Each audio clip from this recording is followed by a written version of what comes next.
네, 우리 어르신들, 네, 반갑습니다.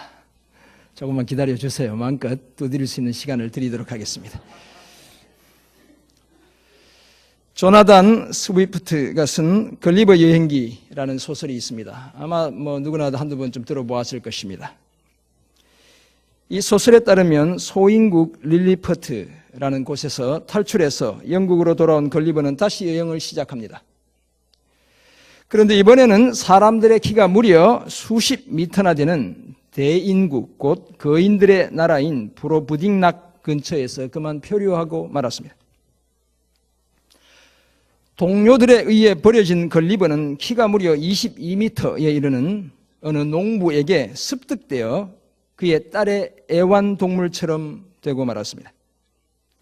농부는 걸리버를 사람들의 구경거리로 내어놓아 막대한 수입을 올렸고 그 소문이 궁전에 있던 왕비의 귀에까지 들어갔습니다.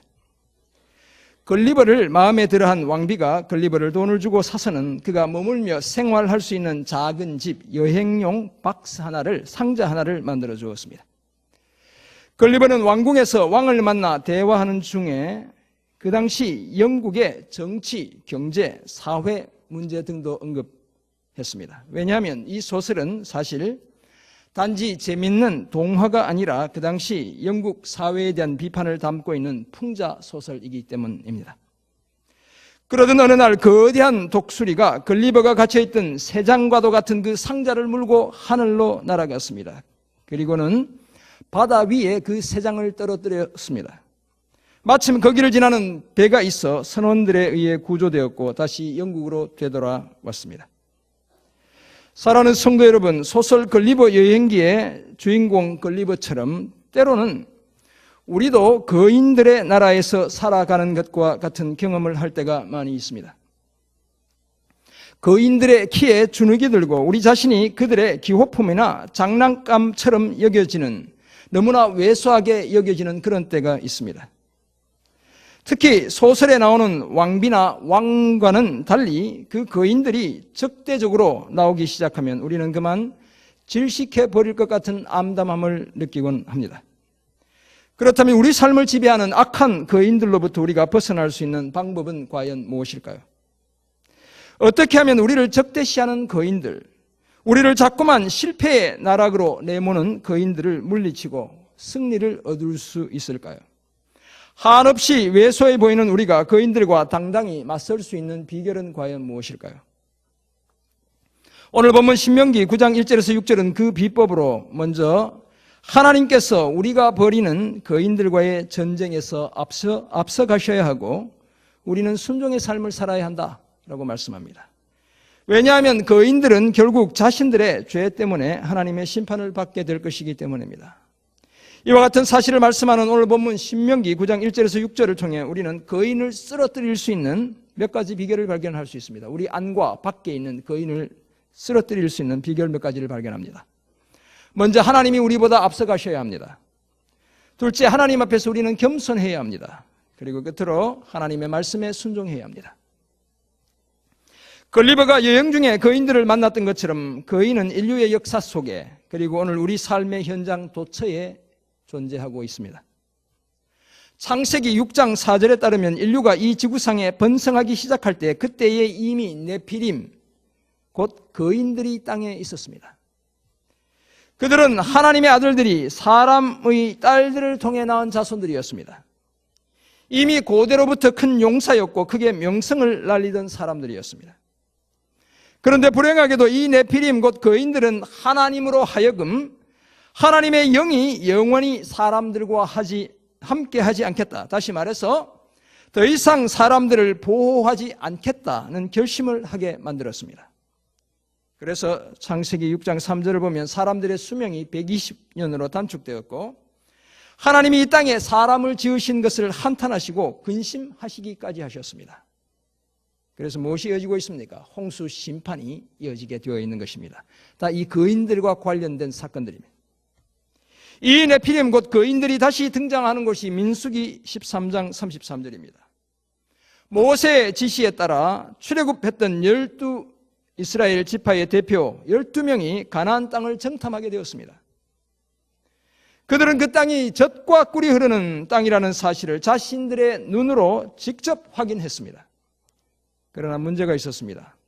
그 땅에 살고 있던 아낙 자손들, 또 다른 네피림, 곧 거인들이 문제였습니다. 그 거인들 앞에서 자신들이 메뚜기처럼 느껴졌습니다. 그래서 메뚜기 컴플렉스라는 말이 나오게 된 것입니다. 정탐꾼들은 세상의 모든 거인보다 더 크고 위대한 거인이신 하나님은 보지 못하고 당장 눈에 보이는 땅의 거인들에 의해 주눅들고 말았습니다. 그래서 하나님의 뜻에 불순종했고 그런 이스라엘 백성들을 향한 하나님의 심판은 아주 엄중했습니다. 불과 2주에서 한 달 정도면 들어갈 수 있는 가나안을 바로 들어가지 못하고 40년간을 광야에서 지내야 했습니다. 그러는 동안 60만 명이 넘던 출애굽 1세대의 20살 이상 남자들 모두가 광야에서 쓰러지고 말았습니다. 60만 3,550명 중에 여호수아와 갈렙 두 사람을 제외한 60만 3,548명이 다 광야에서 죽고 말았습니다. 출애굽의 지도자 아론도 죽었고 모세도 광야에서 죽어야 했습니다. 이 거인들이 신명기 2장과 9장에서는 에밈, 르바임, 호리 사람, 삼순밈, 여러분 처음 들어보는 이름 같죠? 성경에 다 있습니다. 아위 사람, 아낙 자손 등의 다양한 이름으로 불려지고 있습니다. 그리고 이런 거인의 역사는 가나안 정복 시대를 넘어 400년간의 사사 시대를 지나 왕국의 시대까지 이어지고 있습니다. 어디에 등장합니까? 사무엘상 17장에 등장하는 블레셋의 장수 골리앗은 그 키가 6규빗 한 뼘, 요즘 센티미터로 따지면 3m나 되는 엄청난 거인이었습니다. 북한에서 제일 키가 큰 이명훈이라는 사람이 2m 35인데 그것보다 65cm나 더 컸다는 것입니다. 이 거인 앞에서 사울 왕을 비롯한 모든 이스라엘 군사들이 벌벌 떨어야 했습니다. 이 거인을 죽이는 사람에게는 사울 왕이 자기 딸을 주어 사위로 삼겠다는 포상이 걸리기도 했습니다. 2세의 막내 아들 다윗이 등장하기까지 왕도 군인들도 모두 거인 골리앗의 위세에 기가 죽어 있었습니다. 사랑하는 성도 여러분, 그런데 문제는 오늘 이 시대에도 우리 주변에 우리의 힘으로 도무지 쓰러뜨릴 수 없는 그런 거인들이 많이 있다는 사실에 있습니다. 저는 거인이 아니니까 염려 안 하셔도 됩니다. 그때의 거인들은 그저 힘과 용맹을 자랑하는 거인들이었지만 지금의 거인들은 힘뿐만 아니라 집요함은 물론 잔꾀까지 갖춘 아주 무시무시한 거인들입니다. 하나님은 죽었고 하나님은 아예 없었다고 말하는 무신론으로 가득한 세상 전체가 우리를 적대시하는 거인인 셈입니다. 그리고 오늘 우리는 외부적인 거인뿐만 아니라 내 안에 자리 잡고 있는 거인들과도 치열한 전투를 벌여야 합니다. 그러므로 내 안에 있는 거인은 무찌르지 않고 밖에 있는 거인들만 쓰러뜨리려 하다 보면 진정한 승리를 얻지 못합니다. 그렇다면 내 눈에 들보가 내가 먼저 싸워 이겨야 할 거인임에도 남의 눈에 티를 보고 더 급하게 쓰러뜨려야 할 거인이라고 착각하지 않아야 합니다. 사랑하는 성도 여러분, 그런데 과연 무엇이 저와 여러분이 먼저 정복해야 할 우리 각자 안에 있는 거인일까요? 그 거인은 다름 아니라 그 누구도 건드릴 수 없다고 생각하는 콧대 높은 저와 여러분의 자존심이 바로 우리의 거인입니다. 섬김과 봉사에 열심을 내지 않는 영적 나태함과 게으름이 저와 여러분의 거인인 것입니다. 여러분 잘 새겨드려야 합니다. 거인이 이렇게 막 험상궂은 게 거인이 아니라는 것입니다. 스스로의 힘으로 쉽게 원수를 갚으려는 성급한 태도, 그것이 저와 여러분의 거인입니다. 돈이라면 도덕도 윤리도 헌신짝처럼 내팽개칠 수 있는 영적인 가벼움이 저와 여러분의 거인입니다. 또한 아무리 해도 안 된다는 좌절감이, 그와는 반대로 나는 무엇을 해도 잘할 수 있다는 우월감이 저와 여러분의 거인인 것입니다. 서로를 향해 더 이상 아무것도 기대하지 않는 마음, 듣기보다 말하기 좋아하는 우리의 언어 생활이 또한 저와 여러분의 거인인 것입니다. 그 거인들 때문에 나도 죽고 상대방도 죽이는 안타까운 일들이 우리의 삶 속에서 반복되고 있는 것입니다. 그렇다면 우리는 영원히 우리 안과 밖에 있는 거인들에 치여 하나님이 약속하신 축복을, 승리를, 성공을 경험할 수 없는 것일까요? 결코 그렇지 않습니다. 오늘 우리가 묵상하는 신명기 9장 1절에서 6절은 어떻게 그 거인들을 쓰러뜨릴 수 있는지 몇 가지 비결을 소개하고 있습니다. 본문에 따르면 이제 하나님의 정하신 때가 되어 이스라엘 백성들은 광야 생활을 끝내고 요단강을 건너 약속의 땅 가나안에 들어가게 되었습니다. 9장 1절이 바로 그 사실을 말씀합니다. 이스라엘아 들으라, 내가 오늘 요단을 건너 너보다 강대한 나라들로 들어가서 이제 가나안 땅에 들어갈 시기가 임박했습니다. 그들은 그곳에서 1장 뒷부분을 보면 자신들이 건축하지도 않은 하늘을 찌를 듯이 높은 담을 가진 큰 도시들을 차지하게 될 것입니다. 이미 다 건축해 놓은 그 도시들을 그냥 차지한다는 것입니다. 그리고 그 땅에서 이미 그 명성이 자자한 크고 많은 백성 또는 강하고 키가 큰 거인들, 곧 아낙 자손들을 만나게 될 것입니다. 2장 첫 부분이 말씀합니다. 크고 많은 백성은 내가 아는 아낙 자손이라, 거인족이라고 제가 말씀드렸습니다. 누가 능히 당하리요? 이렇게 말씀합니다. 그에 대한 말을 내가 들었나니 이르기를 누가 아낙 자손을 능히 당하리요 하거니와 라고 기록되어 있죠. 그 말은 그 거인들이 쉽게 이길 수 없는 거인들이라는 것입니다.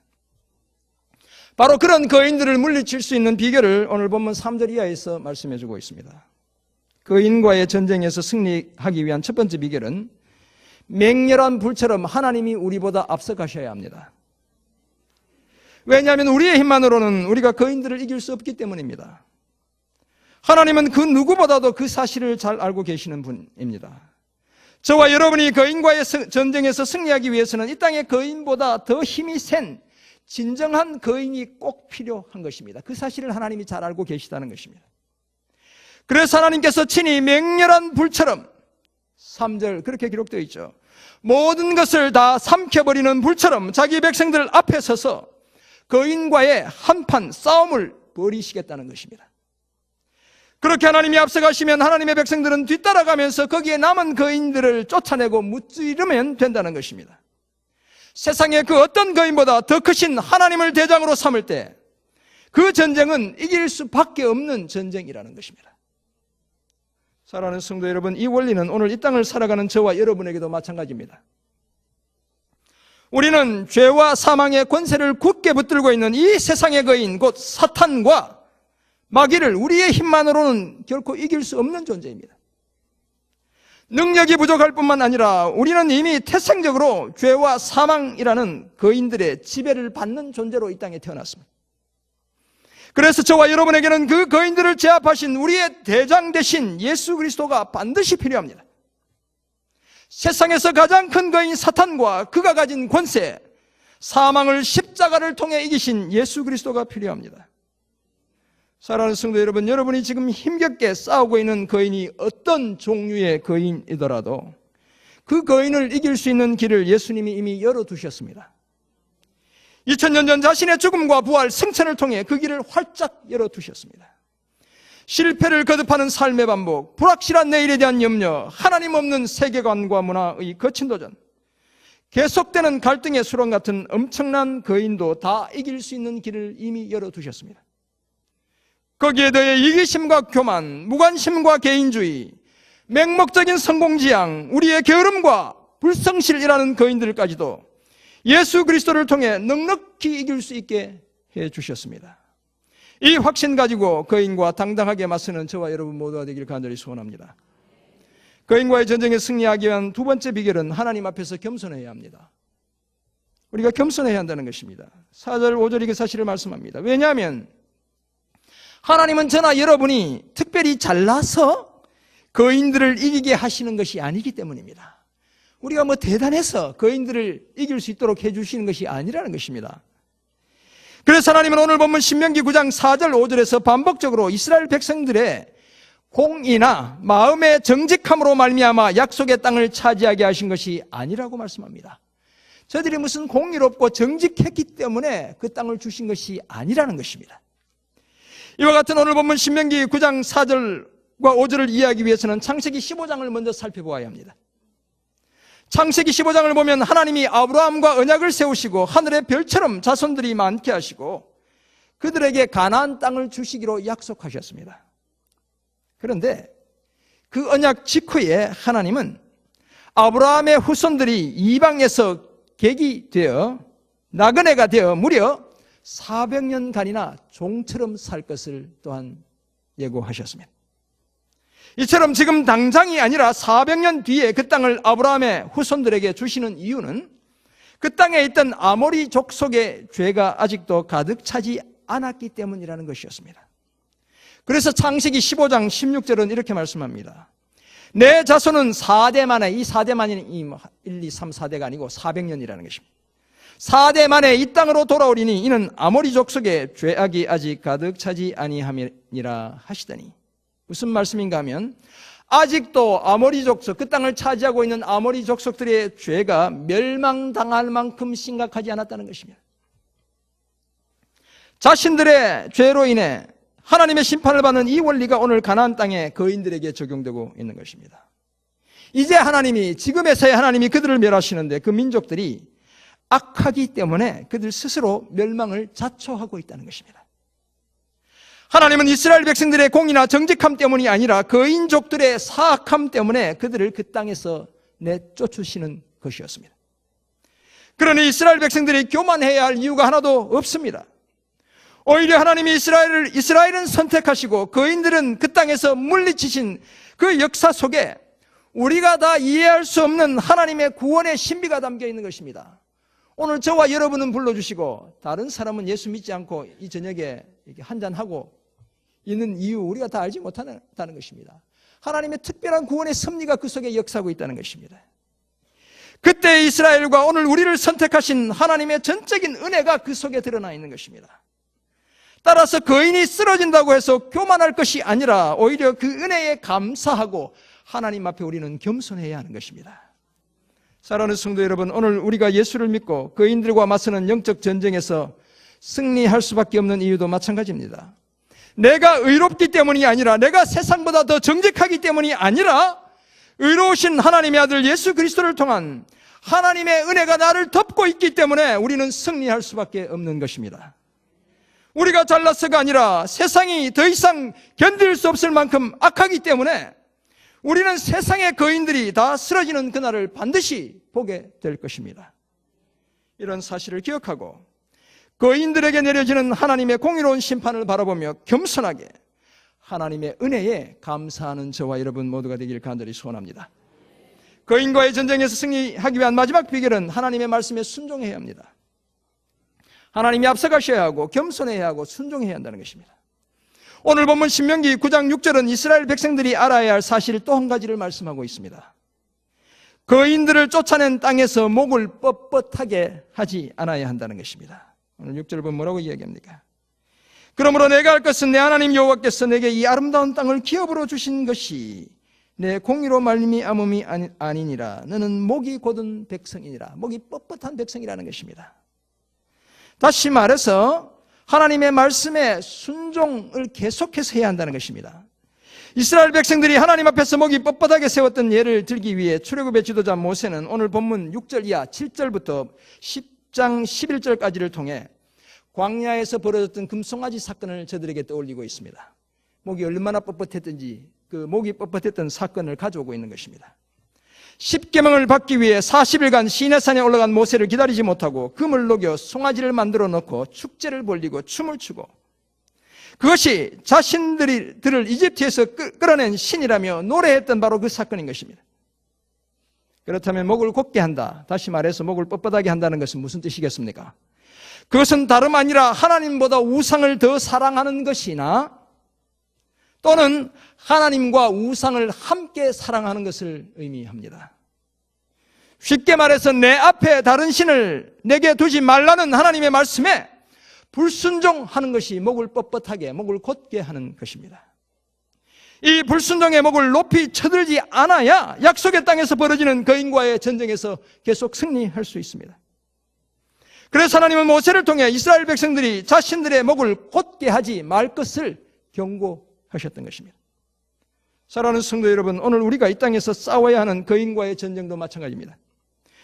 우리의 실패와 좌절감을, 우리의 게으름을, 우리의 사랑 없음을, 우리의 무관심을, 우리의 분노와 쓴뿌리를, 독을 뿜어내는 우리의 언어 생활과 하나님 없이도 얼마든지 행복하게 살 수 있을 것 같은 우리의 어리석음을 제압하기 위해 우리도 우리의 목을 뻣뻣하게 하지 않아야 합니다. 목을 곧게 하지 않아야 한다는 것입니다. 하나님의 말씀으로 돌아가 하나님의 명령에 순종하는 삶을 살아야 합니다. 그 순종의 삶을 통해 이 세상에 가장 큰 거인을 물리치신 분이 바로 하나님의 아들 예수 그리스도입니다. 인류를 구원하시려는 아버지 하나님의 뜻에 순종해서 끝까지 십자가를 지시고 그곳에서 자기의 목숨까지 내어놓으셨습니다. 그 순종을 통해 세상의 가장 큰 거인 사탄과 그 거인의 강력한 무기인 죽음까지 정복하는 놀라운 결과를 만들어내셨던 것입니다. 그러므로 예수님처럼 하나님의 말씀에 순종하는 우리의 삶의 태도가 우리를 우리 안과 밖에 있는 거인들과의 전쟁에서 승리하게 만드는 것입니다. 하나님의 말씀에 순종해서 우리 안과 밖의 거인들을 물리치는 저와 여러분 모두가 되기를 간절히 소원합니다. 그렇다면 우리는 구체적으로 어떻게 하면 거인과의 전쟁에서 승리할 수 있겠습니까? 우리의 삶의 적용점은 무엇이겠습니까? 두 가지를 말씀드립니다. 우리 몸에 맞는 전투복을 입어야 합니다. 골리앗이라는 블레셋의 거인 앞에서 다윗은 이스라엘 왕 사울의 투구나 갑옷, 검이 아니라 칼이 아니라 평소에 사자나 곰으로부터 양을 지키는 데 사용하던 물맷돌 5개를 가지고 나아갔습니다. 지극히 높으신 하나님의 군대를 모욕하는 골리앗에게는 악한 짐승을 제압할 때 사용하던 물맷돌이면 충분했기 때문입니다. 짐승나도 못한 그 인간은 물맷돌이면 충분하다는 것입니다. 그리고 그것이 또한 자신에게 익숙한 것이었기 때문이었습니다. 다윗은 적을 알았고 자신을 알았으며 하나님을 신뢰했기에 그 거인과의 싸움은 결코 질 수 없는 싸움이었습니다. 사도 바울은 에베소 6장 2절에서 우리의 싸움은 혈과 육을 상대하는 것이 아니라, 다시 말해서 육체적인 거인을 상대하는 것이 아니라 통치자들, 권세들, 이 어둠의 세상 주관자들, 하늘에 있는 악의 영들에 대한 것이다 라고 말씀하고 있습니다. 무슨 말씀입니까? 영적으로 악한 거인들에 대한 힘겨운 싸움을 우리가 싸워야 한다는 것입니다. 그래서 마귀의 간사한 꾀에 맞서기 위해 우리에게 꼭 맞는 하나님의 전신갑주를 입으라고 요청하고 있습니다. 굳게 서서 진리의 허리띠를 띠고 의의 흉배, 호심경을 붙이고 평안에 예비한 복음의 신을 신고 믿음의 방패, 구원의 투구, 성령의 검, 곧 말씀의 검을 가지라고 당부하고 있습니다. 여기에다 항상 성령 안에서 기도하는 삶을 살아야 할 것을 요청하고 있습니다. 요즘 기도 조금 덜 나오시는데 새벽 기도 항상 기도해야 한다는 것입니다. 왜냐하면 악한 거인과의 전쟁에서는 하나님의 능력과 은혜로만 승리할 수 있다는 사실을 기도를 통해 늘 확인할 수 있기 때문인 것입니다. 말씀의 진리와 성령으로 무장하고 기도를 더해 그 어떤 거인도 물리쳐내는 저와 여러분 되기를 간절히 소원합니다. 두 번째 적용점, 더 이상 우리 스스로 거인을 만들지 않아야 합니다. 불필요한 거인을 다시 만들지 않아야 한다는 것입니다. 긁어부스럼이라는 말이 있습니다. 괜히 스스로 화를 자초하는 행위를 일컫습니다. 지금까지 내가 가진 약함과 허물도 충분히 다 극복하지 못했는데 무엇인가 또 다른 문제거리를 만들고 있지 않는지 우리 자신을 살펴보아야 합니다. 우리나라에서 야구 잘하는 선수 중에 추신수라는 선수가 있죠. 이 추신수가 속해 있는 미국의 프로야구 구단이 제가 있던 텍사스의 그 달라스를 배경으로 한 텍사스 레인저스라는 구단인데, 이 구단에 아주 유명한 선수 한 사람이 있습니다. 조시 해밀턴이라는 선수가 있습니다. 우리 청년들은 많은 사람이 있을 텐데 탁월한 재능을 가진 선수였습니다. 술과 마약의 유혹을 이기지 못하고 선수 생활을 거의 접어야 할 만큼 초라한 선수로 한때 전락했습니다. 그러다가 예수님을 인격적으로 만났습니다. 2010년 아메리칸 리그 최우수 선수상을 받기도 했고 텍사스 레인저스를 2년 연속 월드 시리즈의 챔피언 시리즈에 진출시키기도 했습니다. 그런데 그만 이 선수가 다시 술과 마약의 유혹에 빠져들고 말았습니다. I am second 이라는 이렇게 간증하는 프로그램도 나와서 엄청 자기가 주님 만나서 새롭게 됐다고 했는데 다시 옛 모습으로 되돌아간 것입니다. 이제는 완전히 새로운 인생을 산다며 간증까지 하고 다녔지만 조시 해밀턴은 마약과 술의 유혹을 이기지 못했습니다. 우여곡절 끝에 금년에 다시 텍사스 레인저스로 되돌아왔지만 계속되는 부상으로 옛 명성은 간데없고 전혀 팀에 도움을 주지 못하는 그런 선수로 전락하고 말았습니다. 저도 한때 이 사람을 예화로 썼기 때문에 어떻게 되는지 지켜보고 있는데 영 빌빌 제대로 회복되지 못하고 있습니다. 사랑하는 성도 여러분, 여러분을 자꾸만 실패의 자리로 이끌어가는 거인은 과연 무엇입니까? 여러분 가슴에 한번 손을 놓고 생각해 보세요. 무엇이 나를 자꾸만 실패하게 하는 거인인지. 혹시 아직도 이기기 힘겨운 거인이 여러분의 가슴 한구석 또는 삶의 한자리를 차지하고 있지는 않습니까? 그렇다면 과감하게 끊어내야 합니다. 이제는 주님의 이름으로 확실하게 단절을 선언해야 합니다. 그것이 술이든 담배이든, 술과 담배가 제 죄라고 얘기하지 않습니다. 거인이라고 이야기했지. 도박이든 여자이든 남자이든 무슨 얘기인지 아시죠? 우울증이든 강박관념이든 패배의식이든 다 끊어내야 합니다. 그래야 저와 여러분이 더 이상 거인의 지배를 받지 않는 거인의 나라에서 완전히 탈출한 그런 삶을 살게 되는 것입니다. 제가 살았던 미국 달라스 시내에 있는 달라스 제1침례교회 로버트 제프레스라는 목사님이 이런 책을 썼습니다. 황혼의 마지막 불빛. 얼마나 멋있는 책이에요. 저도 이런 멋있는 제목의 글을 한번 쓰고 싶은데 황혼의 마지막 불빛이라는 책을 썼습니다. 그 책의 내용 중에 표지에 이런 내용이 있습니다. 아마 우리말로는 번역이 안 되어 있을 것입니다. 이 책 황혼의 마지막 불빛은 미국의 궁극적인 붕괴를 우리가 막을 수는 없지만 그 붕괴를 지연시킬 수 있다는 사실을 보여준다. 동시에 영원의 관점에서 차이를 만들어낸다. 지구상의 거인으로 행세하던 미국의 붕괴를, 나아가서는 이 세상의 붕괴를 바라보며 그리스도인으로서 영원의 관점에서 우리가 어떻게 살아야 하는지를 제시하고 있는 그런 책입니다. 역설적이게도 곧 쓰러지고 말 것 같은 그런 시기가 복음을 위한 더 좋은 기회로 활용되어야 한다는 것이 이 책이 담고 있는 핵심 주장입니다. 사랑하는 성도 여러분, 역사적으로 보면 이 땅의 강대국들이 스스로의 문제를 극복하지 못한 채 붕괴하고 말았듯이 우리 안과 밖의 적들, 곧 거인들도 결국 자신들의 죄성 때문에 마침내 붕괴되고 말 것입니다. 더구나 우리의 힘만으로는 우리를 위협하는 거인들을 도무지 이길 수 없다는 사실을 하나님이 아셨기에 우리를 위해 세상의 모든 거인들을 제압하시는 예수 그리스도를 하나님이 이 땅에 보내주셨습니다. 그 예수님이 대장이 되어 우리 앞에서 가실 때 우리의 외부적인 거인은 물론 내부적인 거인도 다 물리칠 수 있습니다. 마침내 실패하고 말 세상의 가장 큰 거인 사탄의 붕괴까지 목격할 수 있습니다. 겸손한 마음으로 하나님의 말씀에 순종하고 하나님의 전신갑주를 입을 때 거인과의 전쟁에서 지속적인 승리를 누릴 수 있습니다. 우리의 영원한 대장이신 예수님을 앞세우는 삶을 통해 거인과의 전쟁에서 승리해 참된 믿음의 사람들로 우뚝 서는 저와 여러분 모두가 되시길 주님의 이름으로 축원합니다. 아멘. 기도하겠습니다. 하나님, 오늘 우리 앞을 가로막는 거인은 과연 무엇입니까? 우리 안과 우리 밖에 있는 그 거인들, 우리의 대장 되신 예수님을 앞세워 겸손하게 그 말씀에 순종하며 거인을 제압하는 삶을 살아가는 저희 모두 되게 도와주옵소서. 더 이상 실패의 노예가 되지 않게 하옵소서. 좌절감의 노예가 되지 않게 도와주옵소서. 하나님, 그런 것까지도 다 끊어낼 수 있는 믿음의 결단 허락해 주옵소서. 감사드리며 존귀하신 예수 그리스도의 이름으로 기도드립니다. 아멘.